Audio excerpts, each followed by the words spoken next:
Hey, folks. Chris is having technical difficulties right this second, but we will get to him in a second. I just wanted to have him here with us, or I could go to single host, whichever. Anyway, guys, how's it going? Smash that like button, is the Podfather would like to say. As always, like the channel, please subscribe, share, and tell everybody about tell all your friends. OHIO podcast right here on YouTube. And also, they have shows on Spotify. They have their call-in show. They have Sunday Roundtable. We don't have live watches parties right now because the games aren't going on, unfortunately, in the moment. Anyways, guys. So, how are you all doing? I see Richard. I see Lacey already in the chat right now, and there is Dennis. How you doing, Dennis? My father's name was Dennis, so I definitely appreciate that name very much. We're going to talk tonight about. I'm gonna switch out here. Let Chris do his thing real quick. Oh, where are we at here?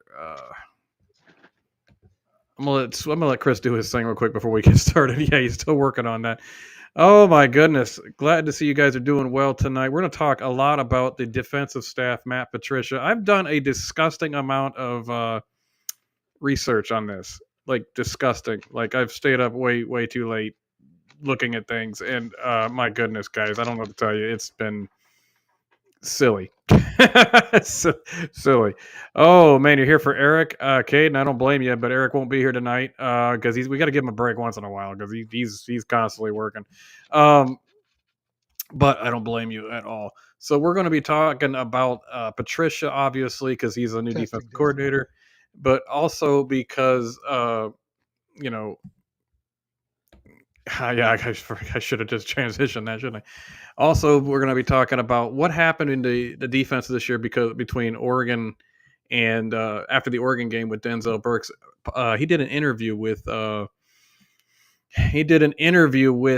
Chekwa and Bryant Browning, and I'll tell you, it kind of opened some it kind of opened some eyes as to what was happening there. And I'll tell you guys what I didn't know, we none of us knew what to think about that because all the time we had to just come up with speculation. There was rumors going around all the time, and it's constant. It was just like, okay, well, what's going on? Why is the defense still struggling big games and things like that? And okay, I want to talk quickly about what happened with Denzel Burke. He talked about the fact that um Denzel Burke in his interview, he talked about the fact that the play sheet was too big, right? He talked about the fact that there was like something like 40 play calls that they were trying to run. It's almost like as my friend Johnny would say, that they were Greg Schianoing it, making it way too complicated for the defense. So I'll tell you, it was interesting to hear his perspective on that. So anyway, we know about the Larry Johnson and Jim Knowles riffs throughout the years, which is amazing. Now that I think, I've been doing a lot of studying on what they both want out of their defensive lines, and I gotta tell you, I don't understand why they didn't get along very well because they actually want the same things out of their defensive lines. Typically speaking, you would have thought that had been a match made in heaven. I wonder if Ryan Day actually hired Jim Knowles with Larry Johnson in mind, thinking, "Man, these guys are going to get along great." I understand Jim Knowles kind of runs with that Leo position of a 3-man line, and Larry likes his 4-man lineup, but Larry teaches his defensive line in the way that Jim Knowles wants his defensive line to work.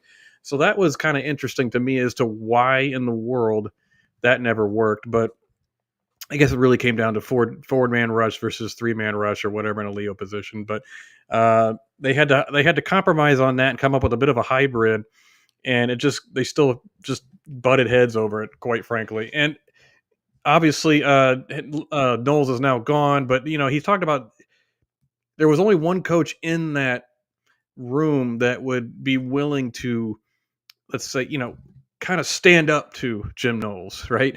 That's what Denzel was saying. He says, "I won't say names, but there was one coach, and we all know who that was. That was Larry Johnson." I mean, think about it. You go run through the defensive staff. I mean, it's not going to be a GA. It's not going to be James Laurinaitis. I'm not to say Laurinaitis doesn't know his stuff, but Laurinaitis is a guy who, he just got there. He just became linebacker coach, right? He ain't gonna challenge the defensive coordinator too much right now. Matt Garari he is that's Jim Knowles' guy, So I just don't see him challenging Tim Walton. He's an OG. He's been there forever. He's been around the block.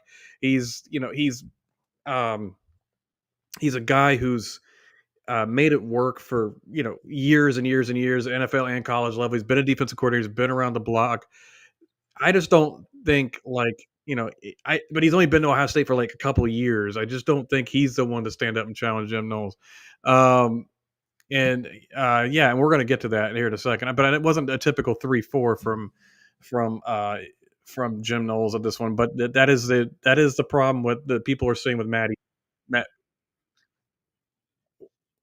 with Matt P. But I don't think that's what Matt P is going to end up doing. I think you're going to end up with some kind of hybrid there. So, um, anyways, that being said, and I agree with you, Madamus. But that being said, it's going to be interesting to see how these two mesh. But what happens is Larry Johnson is standing up to Jim Knowles, and of course, what do they do? Is according to Denzel Burke, they shorten the playbook down to 12, 15 plays that they actually could do well. And this is an old college hat. This is Mike Holmgren or whomever, and it doesn't. It's just like you pick a few plays that you do really well that nobody can stop. I mean, Mike Holmgren used to run that sweep to the right all the time, or actually no, sweep to the left behind Walter Jones all the time with Seattle, and people with Sean Alexander as a running back, and it just nobody could stop it. They knew it was coming. They could trigger it. They knew what the yeah, exactly, Richard. Keep it simple. Uh, Keep it simple, Sammy. Keep it simple, stupid. However you want to put it. But they used to run it behind Walter Jones, and it used to work. Walter Jones is a Hall of Famer, I believe. Sean Alexander, I think, is too. I'm not 100% sure. He might be. If he's not, he probably should be. But anyway, and every defensive lineman or defensive linebacker, they knew how to trigger and attack it, but it didn't matter because they did it so freaking well. So defense gets simple throughout the defense gets simple throughout the rest of the season, and look what happens: the defense becomes elite. So now, but that's all ancient history. Now we appreciate Knowles for what he did. He's gone. He's moved on. Is what it is. Um, I want to get to Matt Patricia, and because you know Ryan Day, I thought kind of stuck a jab out there to Jim Knowles when at the celebration when he thought Larry Johnson's the greatest defensive line coach in history.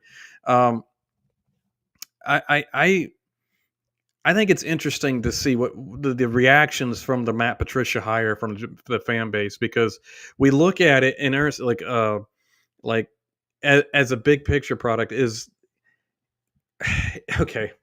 We look at it like he hasn't been good in 8 years. The Lions was a terrible experience. He wasn't really great with the Eagles. He was coaching offensive line for some reason with the New England Patriots. I know Bill Belichick thinks very highly of him. And then of course you have he had some good years and some mediocre years with New England. And I looked into it. I said, look, I can't. I don't want to. We got a whole 6 months to wait here. I don't want to speculate and just wonder if he could or could not be good. I want to look deeper into it and see possibly the big picture as to what Ryan Day sees as to why he hired Matt Patricia. And I can't look. I don't have that kind of pull. I can't just sit down and talk to Ryan Day.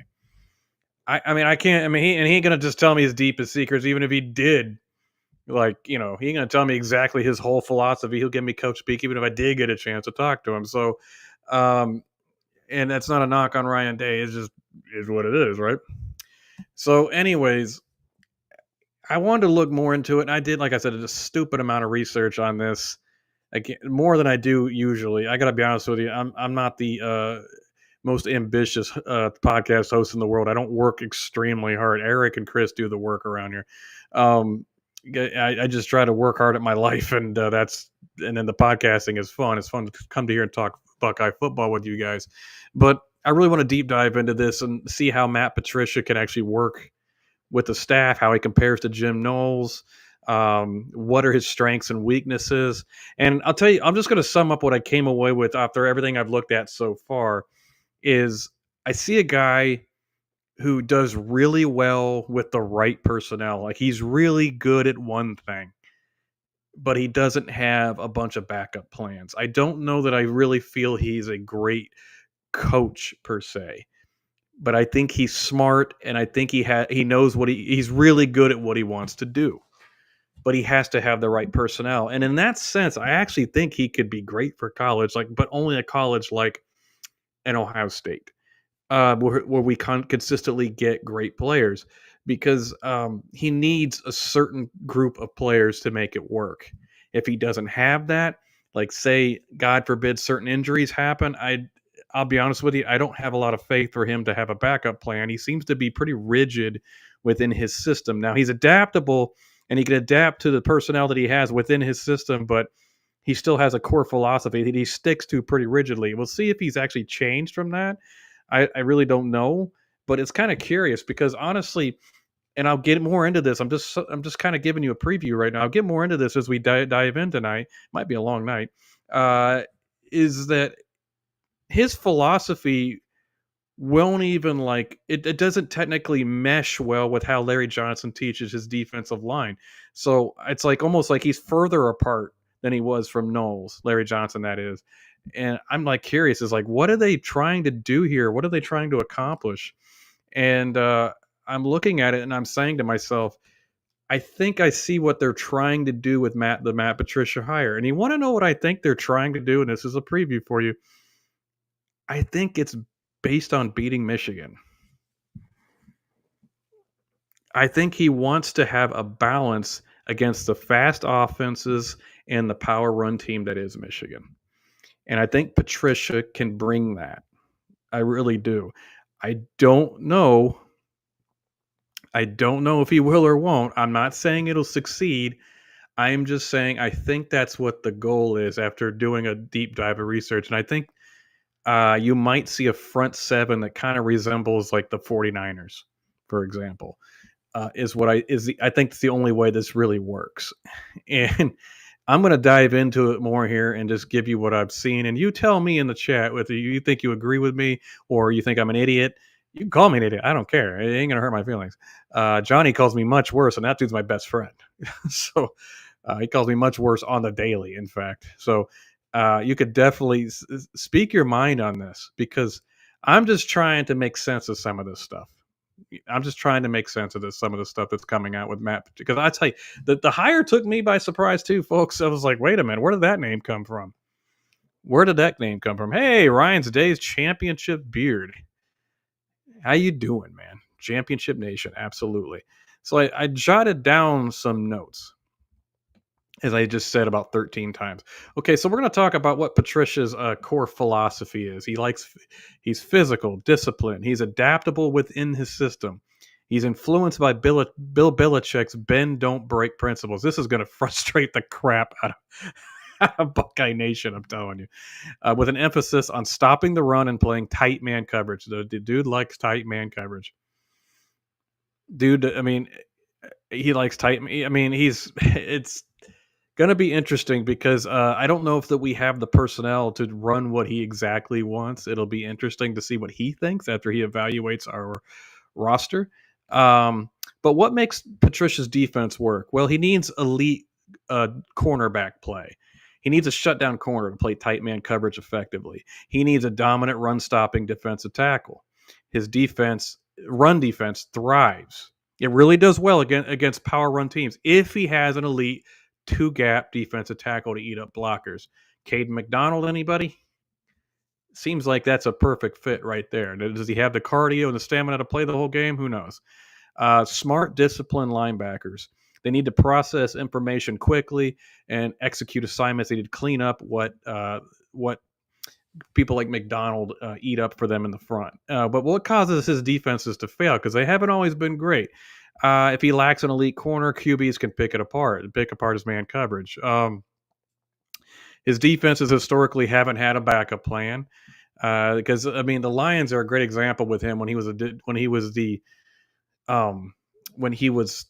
coach there. The interesting thing about that is it's kind of hard to say because the Lions they didn't have great players anywhere or at any time, so it's kind of until Dan Campbell got there. So a little bit like, do we give him a pass on that or not? His defenses actually struggle against mobile QBs and spread offenses. That tight man coverage leaves running lanes. And it could be tough against RPOs, a.k.a. Nick Foles in the Super Bowl, where Nick Foles just killed them with RPOs all night. If the front four are no good, he doesn't blitz to compensate. He rarely blitzes. Those front four need to get home. Or at least the edge rushers need to get home. It's part of, again, it's like that defensive line by itself is exceedingly important for his defense to succeed. So does that help explain part of why Ryan Day had that sit down with Larry Johnson? But I also want to get into Patricia versus Knowles. What could you expect to what can you look? I've I've heard that aesthetic, or how do I ever say that? I've heard that a lot, but the thing is that the history doesn't always back that up. But I say he adapts within a rigid system. That's what I'm saying he does. It's not completely down to it's not completely down to he just like, okay, this is what we have, so we'll flip the script. That's just he runs multiple looks. He's a hybrid guy, but at the same time, it's all within a rigid core philosophy and a rigid system, and it's heavily influenced by Bill Belichick. Somewhat influenced by Nick Saban as well. I just wanted to address that. Um, okay, let me get my notes back up here, guys. But anyway, I want to go through the differences between Patricia and Knowles. There's a key difference here. It's very interesting how different they are. Uh, Patricia wants to force long mistake prone drives. He's very conservative. He wants to win those first two downs and force a third and long. And Knowles wants to force quick game changing mistakes. He's very aggressive. Um, granted, it didn't always look like that at Ohio State, right? But that's been his core philosophy for his entire career. Um, anyway, okay, I'm going to go back to this real quick. Yes, I'm using his stint as the Lions, but at the same time, the second like Vince Wilfork leaves or the second Gerard Mayo go down, he doesn't have a backup plan. He doesn't have a way to adjust to that and flip the script and adapt to what he has. That's what I'm talking about. Maybe off season he can adjust a little bit, but he still is heavily influenced by the Bill Belichick stop the run, tight man coverage, bend but don't break style of defense. And sometimes he has 3-4 looks depending on personnel. Sometimes he has 4-3. But that being said, he has a core philosophy and a system he sticks with, and he sticks within it, but he can adapt around it. I'm not saying he's completely like, oh, that's it. That's all I'm doing. Like, for example, I'll go into this a little early. He likes tight man coverage, but if he doesn't have elite corner play, he'll use cover 3 match, cover 3 zone. Cover 3 match is like one of those systems that Knowles actually likes to use, where um, basically are running zone until a receiver declares, and then you play man and or cover 3 zone because you just don't have the corners to play elite. Now, granted, I'm going to give a caveat to this because I think I say to myself, um, what coach can work without elite players? Probably none of them. I just don't see him as a guy. I don't see the evidence that he's a guy that can make it work, even with like how in the world did he actually make that work with those players? Kind of like Justin Fry with this offensive line this past year. It's like, I mean, now don't get me wrong, it's not totally apples to apples. I mean, Donnie Jackson was a 5-star when he got here. It isn't like he was a bum. So for him to switch to left tackle was amazing, but it's not unheard of. Yeah, Sean, I completely agree. We don't have the depth to run a 3-4 anyway. But that being said, I'll go on with this. There's a key difference is, Patricia relies on tight man coverage and physicality, and he believes it forces a more difficult throws to disrupt timing-based offenses. Knowles relies more on disguise zones, quick defenders. Patricia likes man coverage. Knowles likes cover 3 match. I just described that. But cover 4 and trap coverages. Patricia likes 2 gap D linemen who control blockers, 4-man rushes with disguised looks and delayed blitzes and twists and stunts. Knowles, quick, penetrating D linemen rather than gap control, heavy, chaotic, unpredictable blitzing. But he also loves stunts and twists, which is interesting because, again, that's how Larry Johnson teaches the defensive line. Why couldn't they get along? I'd love to hear. Could it really be just down to a 4-man front versus a 3-man front with a Leo? I don't know. Run defense, and Patricia likes a 2-gap dominant defensive line, as I told you. Control blockers, let linebackers clean up. Doesn't work if he doesn't. But the problem is, it doesn't work if he doesn't have a dominant defensive tackle. He's struggled in the past, even with the Patriots, when like a Vince Wilfork or a Malcolm Brown or somebody just goes down and he just doesn't have anything to work with. That's what I'm saying about very, very rigid. Can you switch it up? Can you adapt? Can you get better?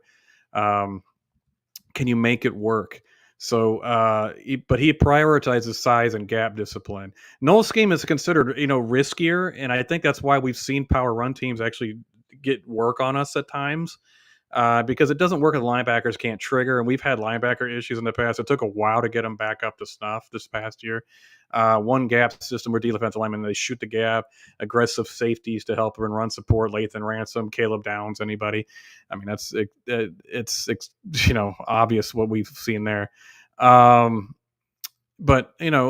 again, Patricia's system is built to stop the power run teams, whereas which is typically better really in the NFL. We'll see how it works. But, think of a power run team we struggle against the last 4 years.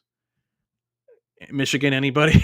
So, and I think the Knowles defensive system, while it didn't fail against Michigan this past year, it's a wonder to see what Michigan could have done with it if they could have complete a forward pass. But their power run team ended up, because our offense was so inefficient, ended up with a couple of runs they needed at the end of the day to get in position to win the game. It's just not good against attacking spread offenses, and it can struggle. But he can struggle against a power run if he doesn't exactly have that dominant defensive tackle. Oh man, that's a lot to spit out there. Let's talk about personnel differences between Patricia and Knowles. Again, Patricia likes big, two-gapping defensive tackles. Knowles likes fast penetrating defensive tackles that attack the gaps. Patricia's linebackers, smart, disciplined, good tacklers. Knowles' linebackers, fast, sideline-to-sideline playmakers, which makes sense in a 4-2-5 when you have a least amount of linebackers on there. Patricia's safeties are big-bodied, strong tacklers. I think we have the personnel for that with Malik Hartford, McLean, Caleb Downs. And Knowles likes athletic playmakers, which, to me sounds why wouldn't you? But the pass rushers, interesting about this is a thing that I don't think Larry Johnson agrees with. Patricia likes he likes strong bull rushers who set the edge. That reminds me of guys like I mean, again, this guy didn't play under Patricia, but guys like Richard Seymour come to mind, who was a good player. Cameron Hayward, good player. But that's kind of more Patricia's speed, I think. Knowles pass rushers, quick, bendy, edge rushers who can drop back into coverage. I mean, how many times we see JT and Jack Sawyer drop back into coverage under Knowles? So there's quite a bit of difference between the two of them. Quite a bit of difference. So anyway, guys, I'm going to go to a commercial real quick, if I can. Yes, I can. And I will be right back. I'm going to go ahead and show Eric's work. Show where Eric works.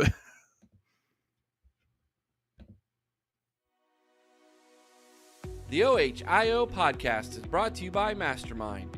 Mastermind specializes in 360-degree, high-definition mobile video mapping, GIS integration, and traffic safety studies. Mastermind cares about traffic safety and keeping you safe on the roadway. Visit Mastermind at onlinemastermind.com.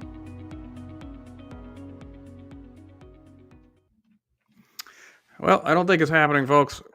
So Chris is still working with his computer. I don't think it's going to happen. And I'm trying to get the right thing here. This is okay. So it is what it is. We'll carry the boat tonight. It's all good. Stuff doesn't always work. I was trying to get Chris in here. I'm trying to basically pay respect to Chris right now to get him in here. He's fighting to get in here, and I appreciate him for that. It's just tough.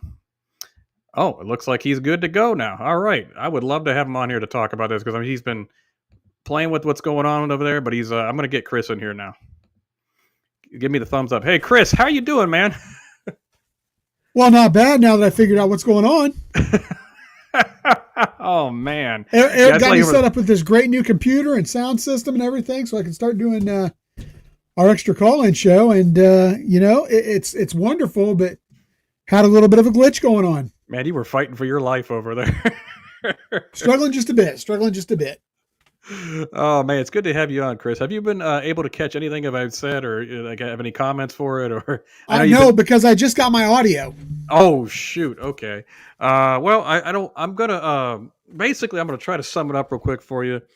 I talked about the differences between Knowles and Patricia, and but first I talked about, I want to hear what your opinion on this, Chris, because I would love to hear your opinion, because I know you've reserved about what Patricia hired, but when Denzel Burke talked about, did you hear about him talking about the Oregon No, game? Larry Johnson's the only guy who would stand up. And, Yeah, what did you think about that? I'm very curious.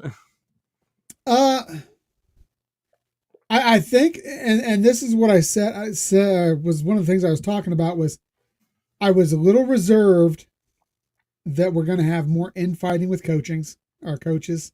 Mm-hmm.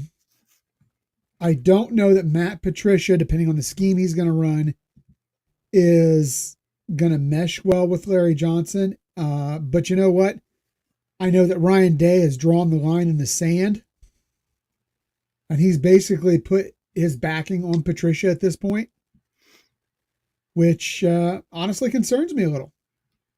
What do you think about the idea that see, I came away from looking at Patricia's past, and I came away thinking what Ryan Day sees is, with the current staff he has working with Matt Patricia, is a team that can both stop the power run team and stop the spread offense based on a hybrid.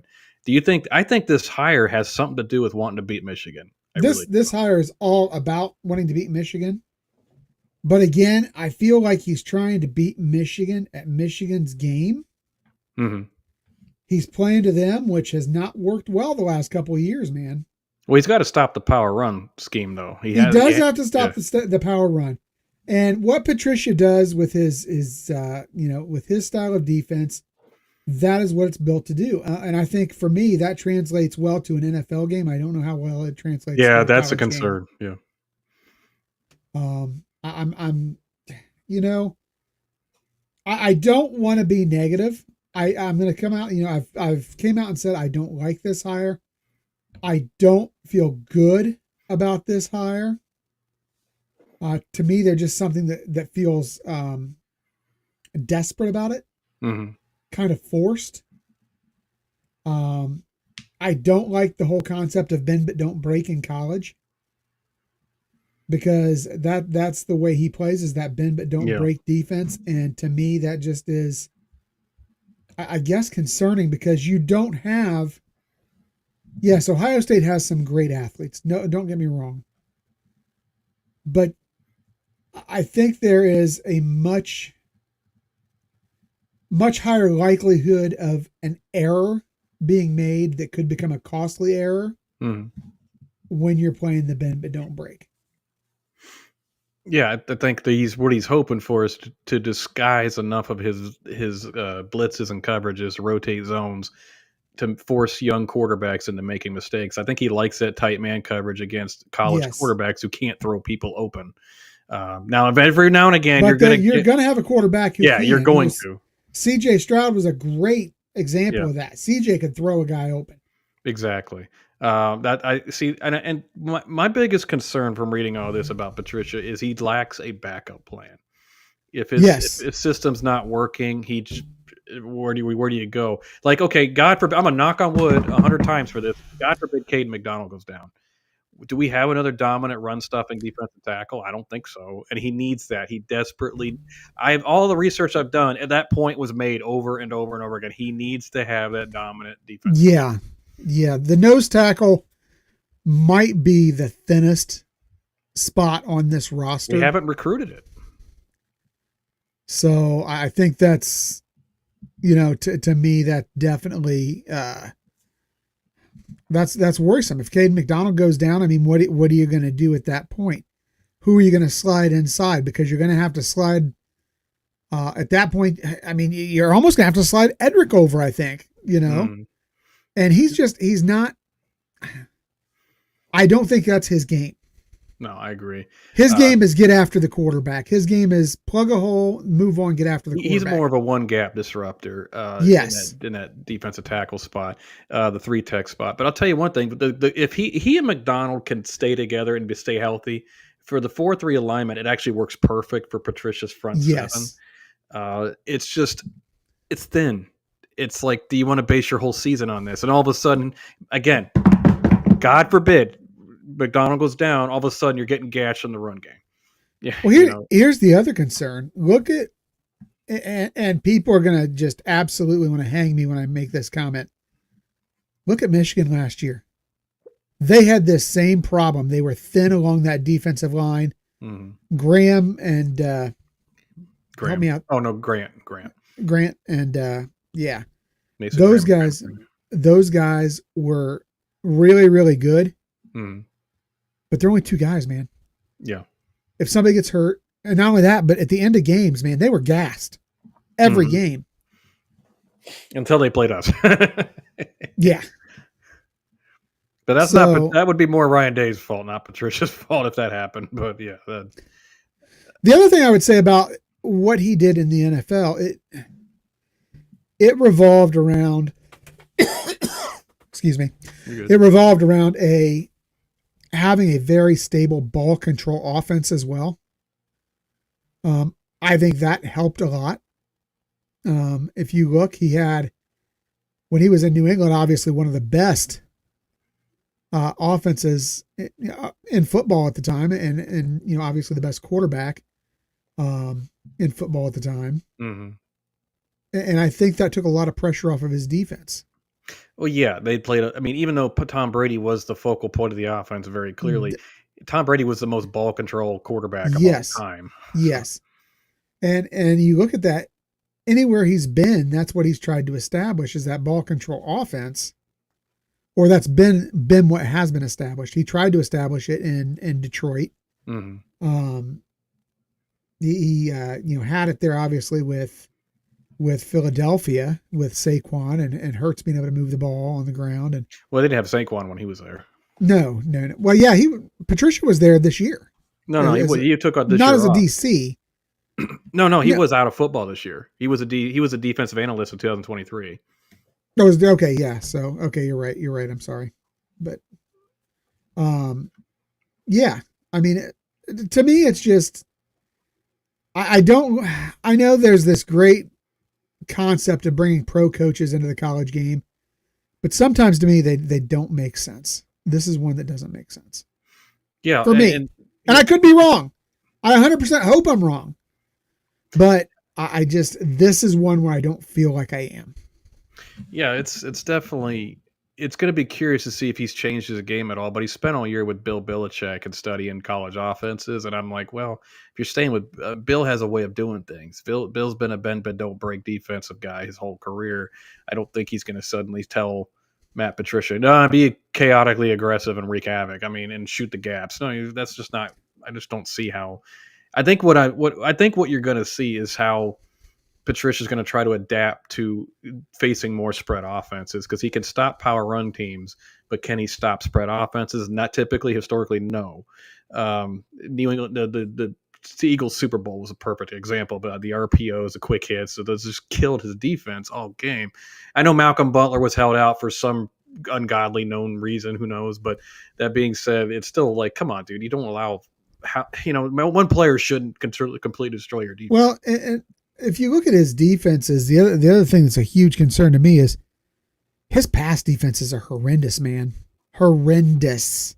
If he doesn't have an elite corner, yes. Even when he did, he had Revis, and the best he could come up with was, I think, 17th in the league that year when he had Revis. I think Revis was kind of done by then, but yeah. I mean, a little bit of a cold, but yeah. I mean, I just suffering the same thing. Yeah.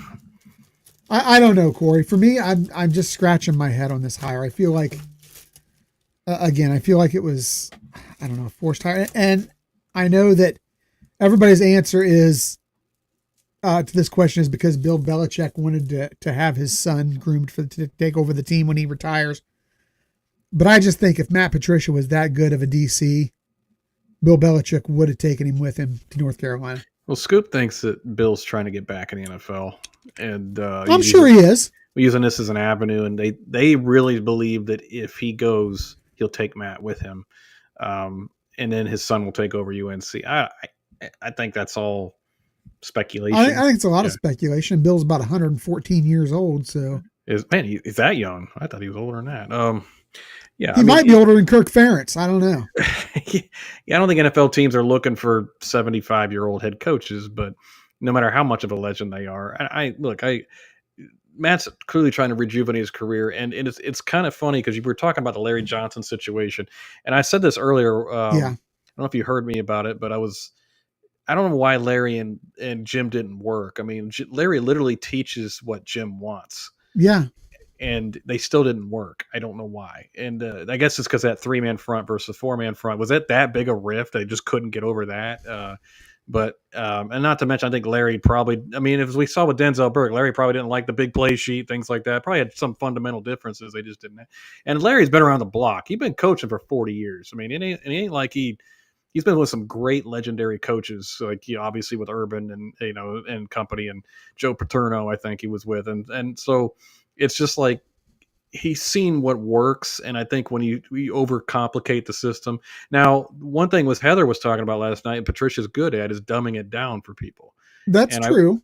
I wonder if that's going to play well in the. But I was worried about him being such a crazy aeronautical engineer brain in the NFL with Bill Belichick. He was going to complicate the living crap out of the system and confuse the heck out of our defense. And we have a 2018 repeat where they couldn't stop anybody because they were so confused about as to what to do every play. Yeah, I don't know. I'd like to think, and this I will give Patricia. He's a very, very intelligent man. Very intelligent. You cannot hold that. No one can say anything, to the opposite of that. And I think he can explain the defense in a way that these kids will understand. But I don't know. I don't feel like he's aggressive enough on defense. Definitely not aggressive. And to me, that could have been. I think that was part of the problem with Knowles and Johnson, was the fact that I think Johnson wanted his defensive line to be more aggressive, and Knowles was more about the safeties and the linebackers being the aggressors, with the defensive ends holding contain. That's a good point. And I think that could be an issue as we look, maybe look forward. Not so much the same issue as far as him wanting the safeties or linebackers to be more aggressive. Just the fact that the lack of aggression. I think Larry Johnson, his players are aggressive, and I think he coaches from an aggressive, position. And if he feels like him or his guys are being held back, I think it could cause friction between him and Patricia the same way it did he and Knowles. Yeah, and there's only one way this works, in my opinion, with him and Johnson. And I wonder how, if Patricia comes in with an ego, it won't work. But if Patricia has been humbled and he comes in and realizes he needs to listen to his assistants, because obviously it's going to be a group effort with Tim Walton and Matt Garrett. Did you see his record in Detroit? The man's been humbled. He should be humbled. Yeah, exactly. But I tell you, there is ways to make it work with Matt Patricia's system and the way Larry Johnson teaches. And the Niners are doing it. The 2015 New England Patriots did it with Chandler Jones. Is you allow the defensive ends to wreak havoc and create chaos, but keep the defensive tackles in that 2-gap system. You can hybrid the defensive line that way. Yeah. And usually they shoot the gaps on passing downs and try to work their way into 3rd and long. And they also like the McDonald and Houston, their big job's going to be to make sure Sonny Styles and Arvo Reese could clean up. So Laurinaitis has got a big job this year, making sure they can trigger quickly, they can read, and they're aggressive. But that being said, I mean, I just look at it. And Ryan Day had that talk with Larry Johnson. I just think it has to do with him saying, look, if your defense line doesn't work, Patricia's whole defense doesn't work. Yeah. And Brian made a great point about Patricia's defenses. He is very good in the red zone. I mean, if you look, and 7 out of 8 years he was in New England, he had a top 10 red zone defense. But at the same time, I don't feel good about a bend but don't break in college. I just feel like it's like playing and preventing the pros. The only thing it prevents is winning. It's frustrating. And I feel like the bend but don't break puts you in a position to fail instead of putting you in a position to succeed. I mean, I do feel we won't allow a lot of big plays, but you're right. We're going to have to play ball control offense in order to keep that offense off the field Well, because the that's defense is the going to way be the gassed. clock We don't rules have work. depth. Yeah, you're right. I mean, the defense is just going to be gassed if we don't have long, sustained drives. Because it's not going to be big play football anymore in offense. I mean, we're going to have our plays now and again because Jeremiah Smith's too good, but and Julian Sands has an arm, but I think you're going to see the Peoples and Donaldson show this year quite a bit, and I think you're going to see Julian Sand play ball control, passing offense, and not necessarily attack the gaps and the zones and whatever like we did with Will Howard towards the end of the season. So because we're gonna have because if their defense is gonna, I mean, he's relied on ball, like you said, he's relied on ball control offenses his whole career, and I just don't think that's going to change. So he's not going to go out and get the ball for you. But here, interesting thing is, will he be able to confuse college quarterbacks easily? But the issue is, like you said, you come up against that one Trevor Lawrence or Caleb Williams or Drake May or whomever, and he's not easily confused, So, but maybe against or Arch Manning, for example.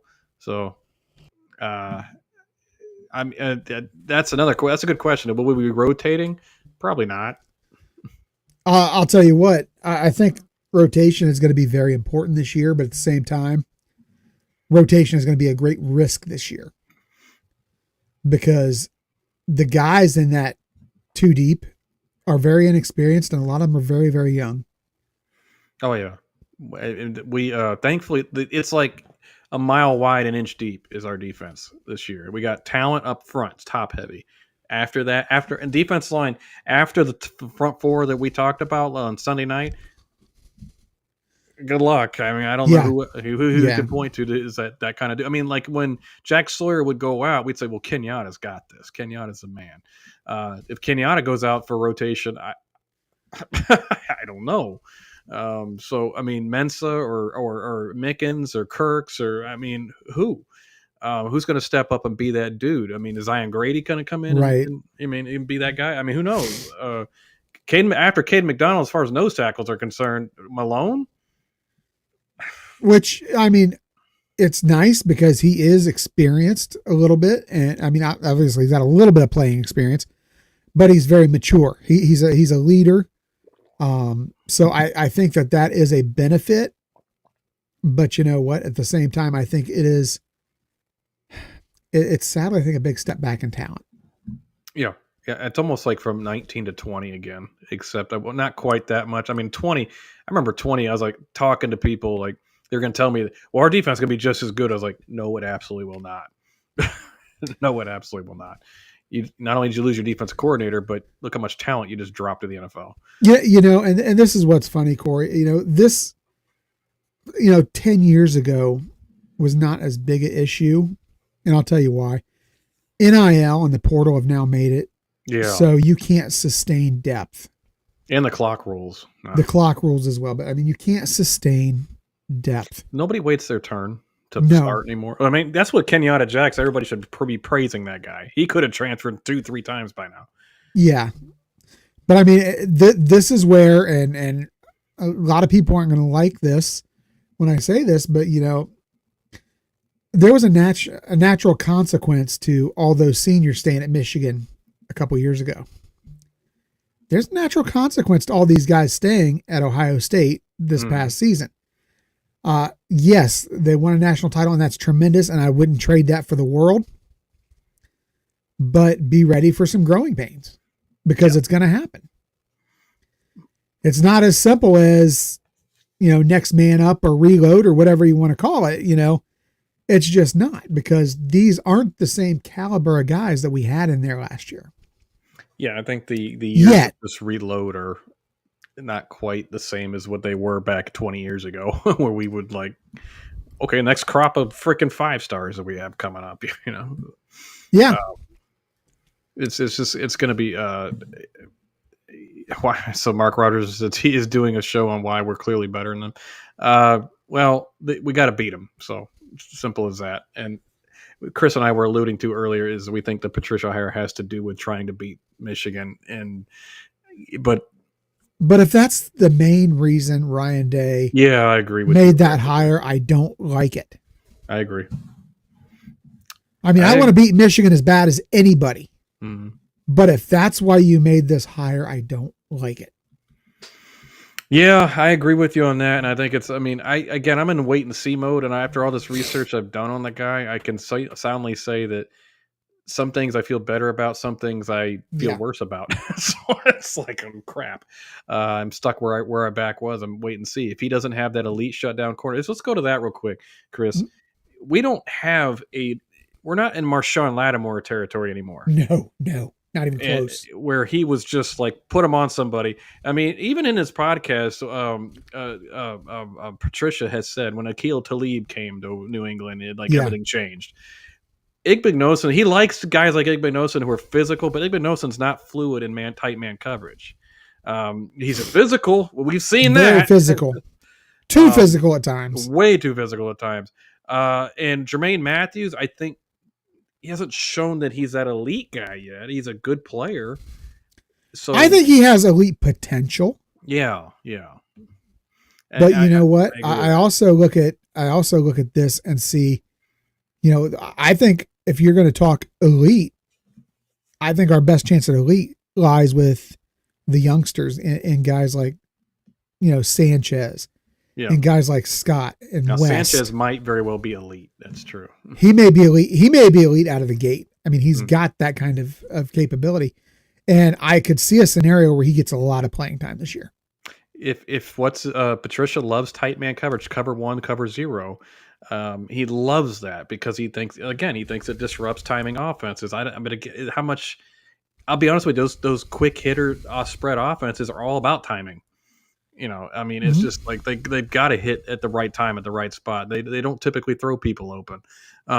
So it's going to be interesting to see how that works. I mean, I think it'll take away a lot of the short stuff that used to kill us with Knowles. But that being said, it's susceptible to big plays if you don't know your assignment. But does he? He's going to tell us the first game if he feels we have elite corners or not. By play, if you see cover 3 zone out there, like, okay, he does not feel we have elite corners. And I mean, he doesn't. We don't have an Akil Talib or a Revis or a Stephen Gilmore. He's going to tell you that right off the bat. Well, in fact, what was Patricia's, I think, first draft choice was Jeffrey Okudah. Yeah. Because he needs that elite guy, and they traded away Darius Slay. I guess he didn't get along. who was a very good corner, by the way. Very good corner. Yeah, absolutely. And I don't think Patricia thought he was elite, I don't know if he's elite or not, but he's very good. He just wanted that freak show shutdown corner. We don't really have that. I would say even Burke wasn't that. So I don't know that we've had that really since the 19 season. It's kind of crazy to think because we were just putting them out like receivers every year. Yeah. So it was like, oh my God. Exactly. But we can see if Devin Sanchez becomes that guy. So, and our linebacker play has to be smart, disciplined, trigger fast, and clean up. I think our linebacker tackle totals are going to go up significantly this year. Oh, yeah. You're not going to get as much stop there at the defensive line that we had this past year. No, they're just going to eat blockers. Yeah. Essentially. And say, okay, Sonny and Averill and probably Caleb Downs, you guys step up and you guys make the tackles. I bet you Caleb Downs has a massive year. Yeah, I was going to say Caleb could be over 100 tackles again this year. Easily. Because I could absolutely see them say, okay, who's stronger in the box, Caleb, or who we trust more in the box to Caleb or Jalen McClain or something like that. I think they'll let McClain play. I'm wondering if they let McClain play that cover 1. Yeah, that's possible. I mean, I could see it. You got to be smart and instinctive to do it, though. And I don't know that he has the experience, but I mean, Caleb. Well, clearly he doesn't have the experience, but I mean, is it something that he has that natural instinct?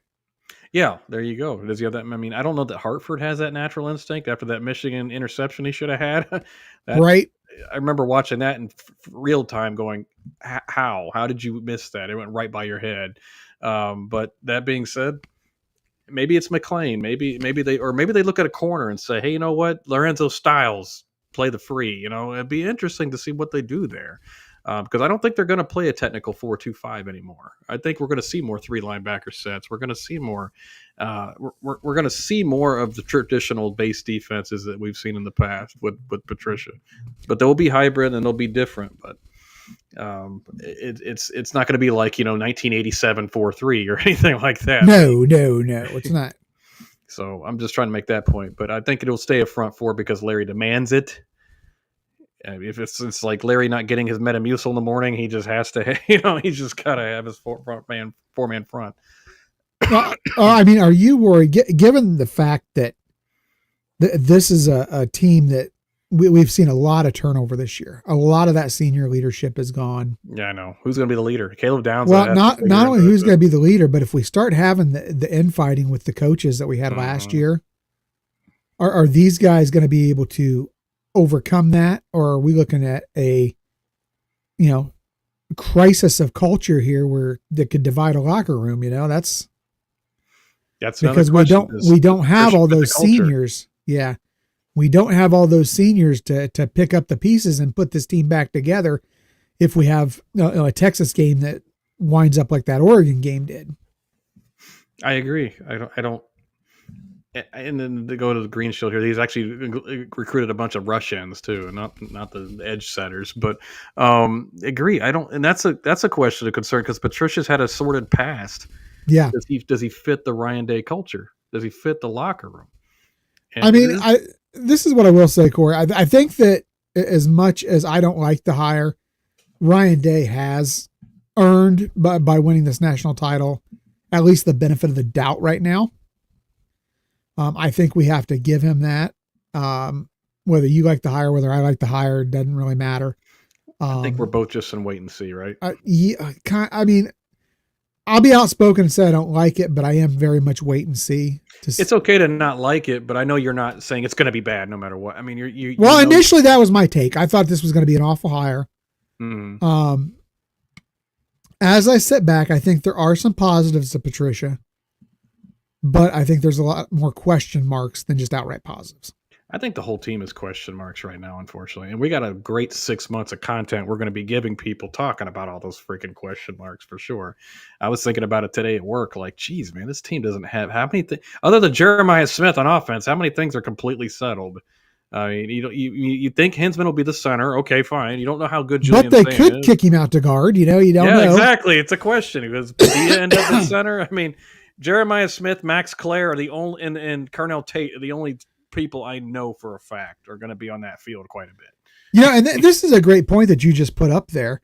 And Eric has been saying this forever. Mm-hmm. Even going back to the Urban days. These teams were built to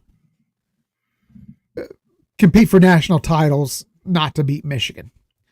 And that goes back.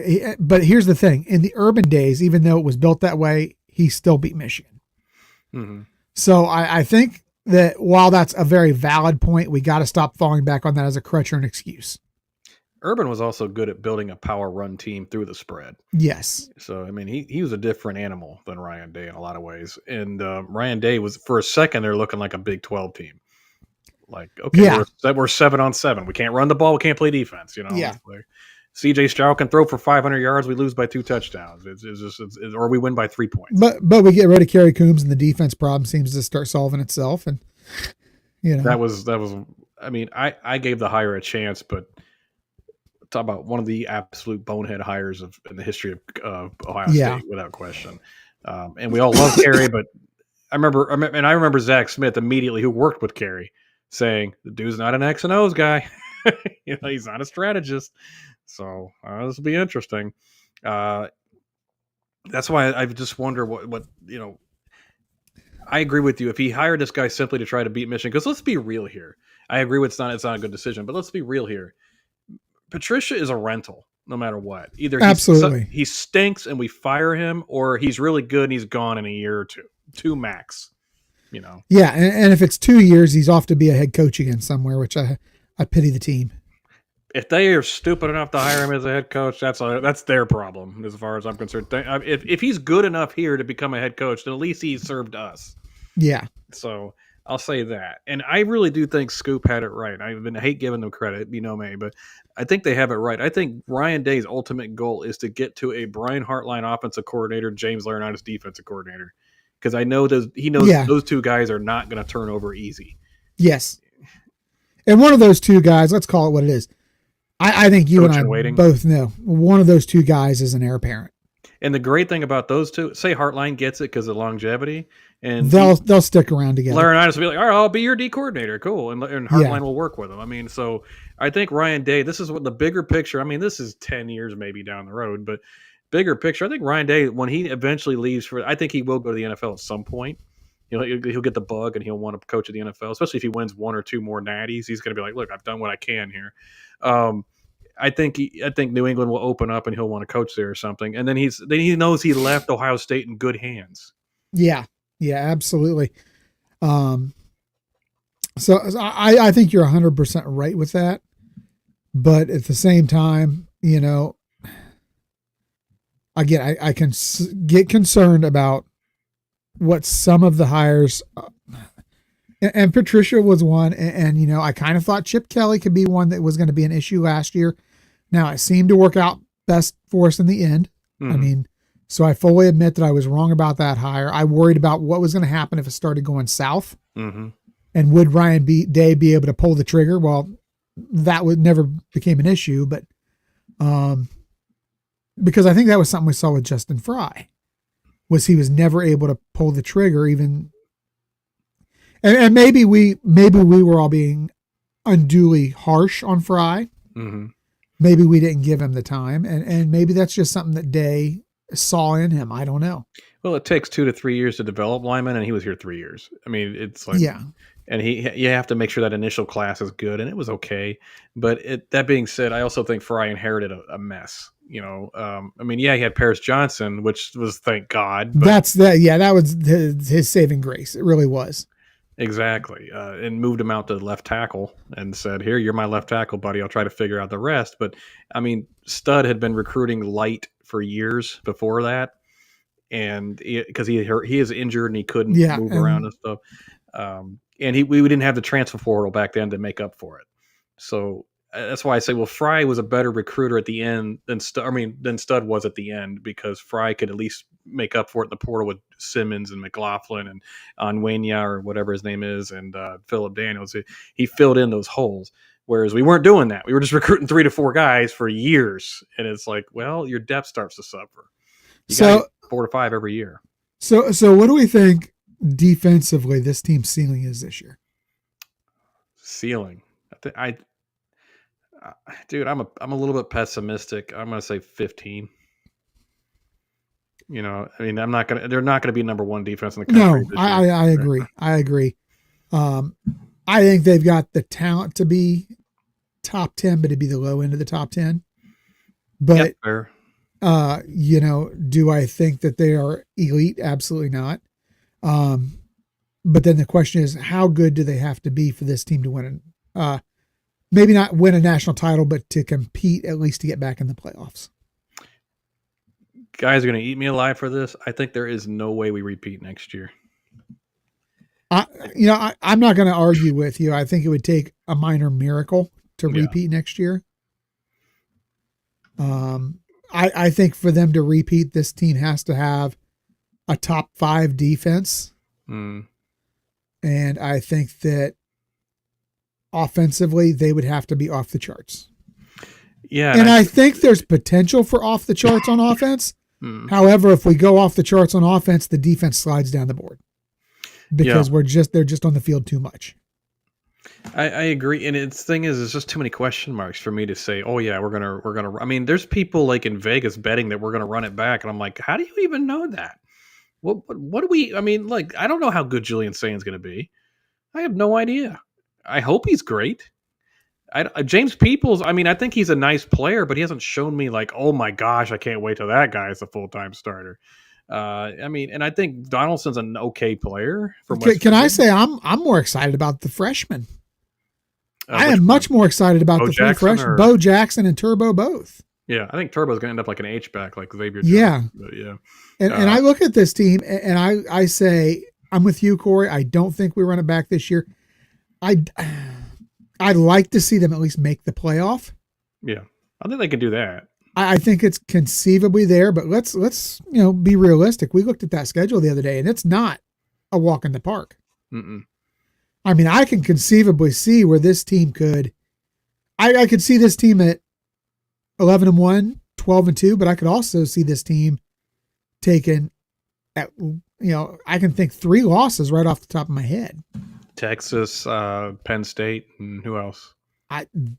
Illinois. Oh. Illinois can sneak up on you right now. Illinois Yeah. is a very good ball club, and they, like them and Penn State both, like Ohio State was this year and Michigan last year, have a lot of experienced leadership coming back.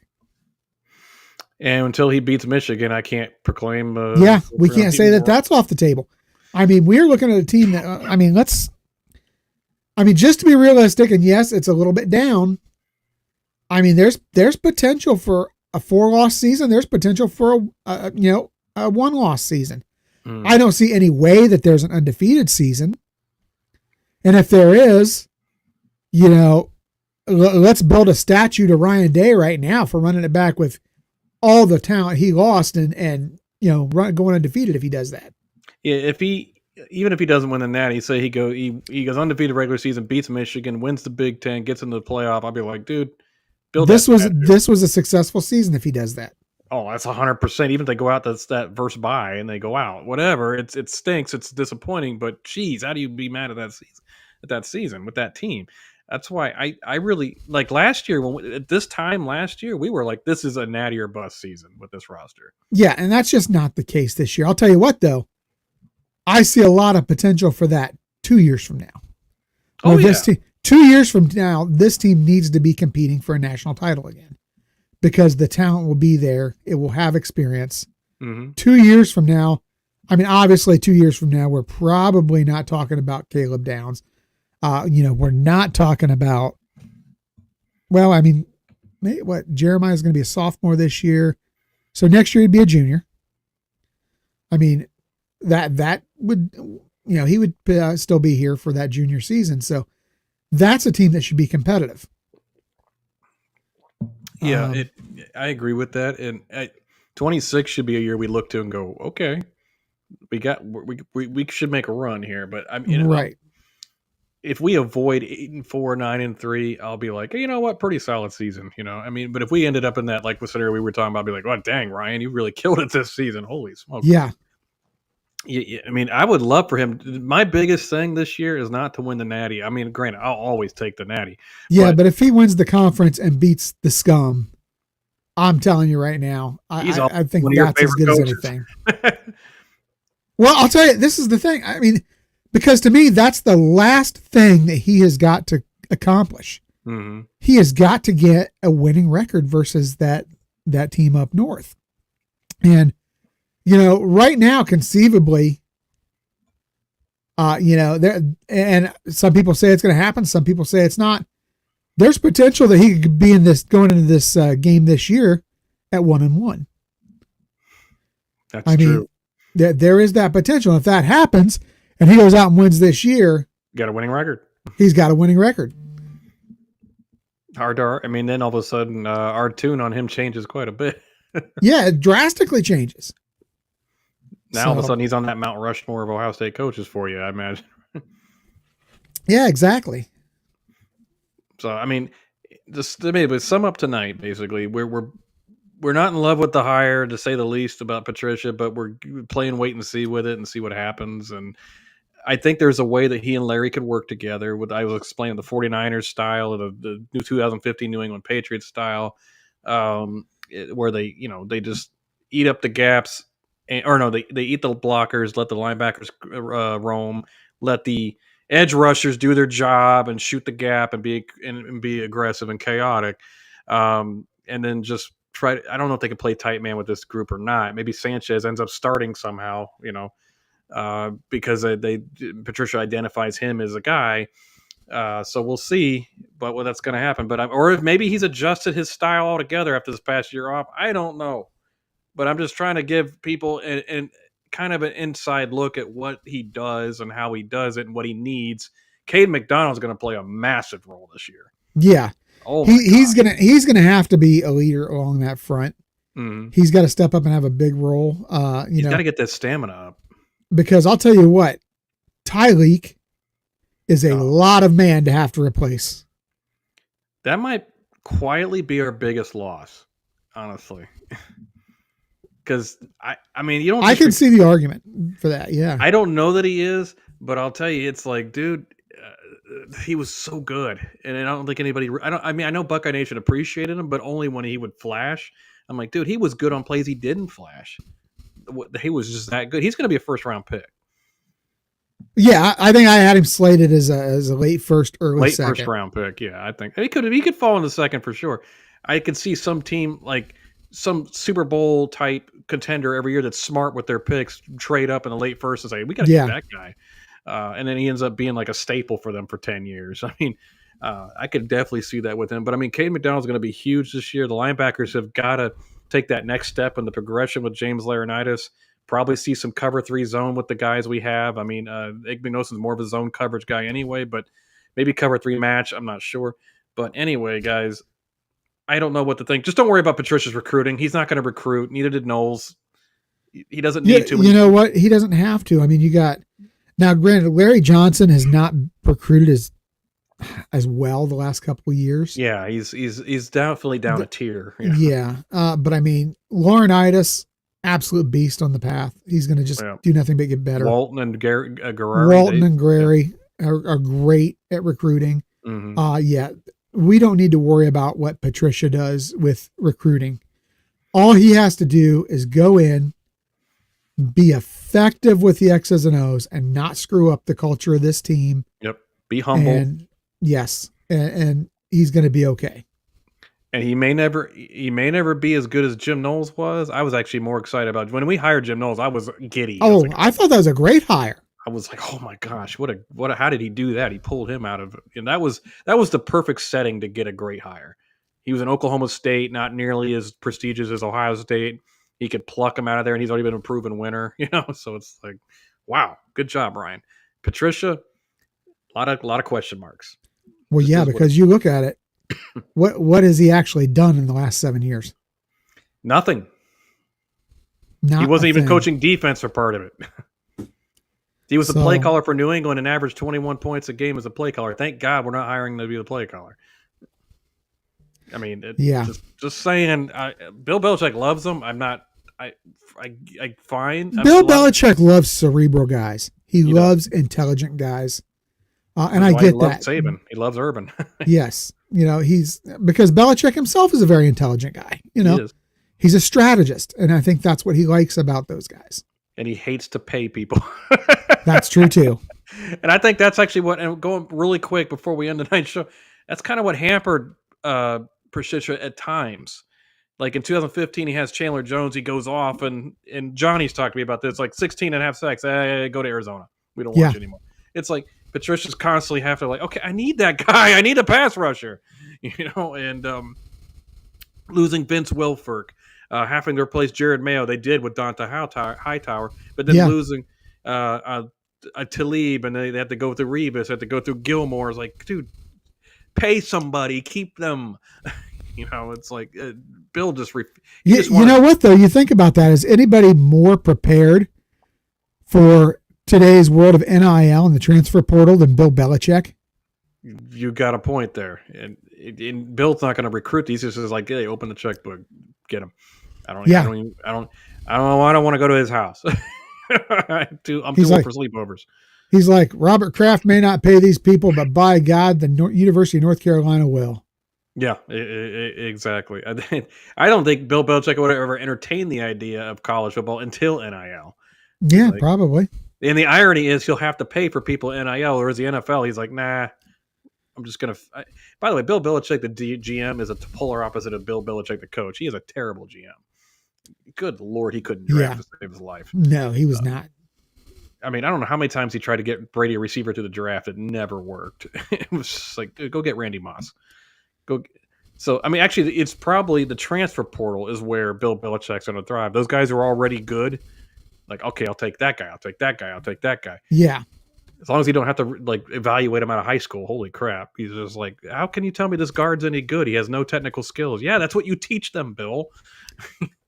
Well, it's funny. We had this talk with Ryan Miller. Eric and I did back right after the Michigan game. And that is the world we live in now with college sports is you're gonna go out and you're gonna pay for the best available guys who are out there. And if you hear what Ryan Day and some of these other coaches are having to say now, it doesn't even matter if they're out there. You're going to go out there and offer it to them anyhow, Yep. So, I mean, it is the wild, wild west out there right now. You're going to pay for the best talent. And I'll tell you, if you have a guy like Belichick getting the best talent, don't be surprised if North Carolina isn't in the playoff next season. It'd be interesting because, I mean, I saw Bill's first signing, and he just literally stood behind the kid, and the caption read, "Just sign the dang papers, man." That's just so Bill. So anyway, guys, we appreciate you. We're basically, like I said, we're not in love with the hire. Just wait and see and hope it works out, and we hope we're wrong about it. I hope he's a great D coordinator. I hope we're top 5 defense. I hope I'm wrong about everything. I know Chris is the same way. How often do we have to preface our statements with that, Corey?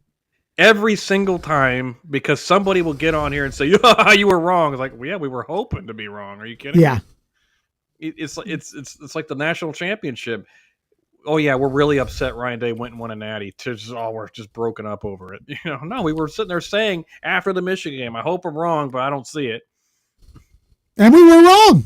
Yep. And we're happy about it. Happy to come on here and say, dang it, I was wrong. Ryan Day shut my butt up, and I'm okay with that. Yeah. So, what do you got coming up there this week, Chris? We got our call-in show coming up this Thursday. We have, of course, the roundtable on Sunday. Guys, go on, check out the store at theohiopodcast.com because I'll tell you what, we've got some great new items popping on the store this week. You will notice that the Podfather now has himself his very own piece of Podfather merch. He will be wearing his Podfather hat on the next broadcast. So, that's going to be available, as well as we're hoping to have the shirts up and on. We thought they were going to be up and on as early as today. Not there. So we have the great new coffee mugs available. So lots of new stuff on the website there. But yeah, I mean, as it goes, Corey, I mean, it's just, this is a rough time. This is a rough time. But hey, we're excited. Like I said, we got a second call-in show that's going to be starting soon. We're trying to narrow down that time frame. So maybe you guys stop in on Thursday night and tell us when you think a good time frame for a second call-in show would be. Absolutely. We the team is always open up to suggestions for sure, because that tells us that you'll be there, and we appreciate you guys for always being here in the group chat. And like I said, but I've said it 100 times, the people here, the fan base here, or the friends here at the OHIO podcast have made me love going live, because I love the conversation going on in the chat. Always very knowledgeable, very smart Buckeye fans, and I love to irritate people. That's always fun too. I like to irritate you and Eric as much as humanly possible instead of the group chat, because they got to come and listen. Man, is it not great to aggravate Eric? It's fun. It is. There's nothing better than we start yelling at each other. There are times, and there's not many, but I'll admit it, Corey. There are times where I will say something that I absolutely do not believe just to get Eric going. I believe that. There's been times I've seen you. But guys something I do believe, that Marcus Freeman is still the worst Buckeye in history. Not for his play on the field, but because he's a backstabbing traitor. He did kind of go Benedict Arnold on us, didn't he? He did. All right, guys, we appreciate you as always. Smash that like, smash. I'm trying to get the Eric dialect down. Smash that like button. Share the channel with a friend as always. We appreciate you guys as always for tuning in. It's been a fun conversation. I had a lot of fun doing the research on this. I think I'll keep trying to do this research thing to make it more interesting instead of just blabbering my mouth off. It's Chris. Thanks for being here as always, man. I know it's getting late, so as always, guys, good night. God bless. Go Bucks. And, of course, OH. IO.